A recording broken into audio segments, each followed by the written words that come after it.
আমি বুলবুলি, বুলবুলির পাঁচমিশালিতে আপনাদের সকলকে সুস্বাগতম। সুকুমার রায় লেখা জীবনের হিসাব। বিদ্যে বোঝাই বাবুমশাই চড়ি শখের বোটে, মাঝিরে কন বলতে পারিস সূর্য কেন ওঠে, চাঁদটা কেন বাড়ে কমে, জোয়ার কেন আসে। বৃদ্ধ মাঝি অবাক হয়ে ফেল ফেলিয়ে হাসে। বাবু বলেন, সারা জনম মরলি রে তুই খাঁটি, জ্ঞান বিনা তোর জীবনটা যে চারি আনাই মাটি। খানিক বাদে কহেন বাবু, বল তো দেখি ভেবে, নদীর ধারা কেমনে আসে পাহাড় হতে নেবে, বল তো কেন লবণ পোড়া সাগর ভরা পানি।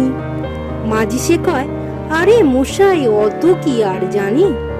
বাবু বলেন, এই বয়সেও জানিস নেওতা কি, জীবনটা তো নেহাতি খেলো অষ্ট আনাই ফাঁকি।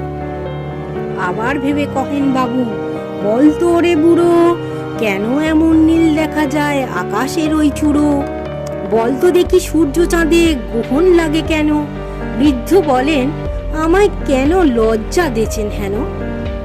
বাবু বলেন, বলবো কি আর বলবো তোরে কিতা, দেখছি এখন জীবনটা তোর 12 আনাই বৃথা। খানিক বাদে ঝড় উঠেছে, ঢেউ উঠেছে ফুলে, বাবু দেখেন নৌকাখানি ডুবলো বুঝি তুলে।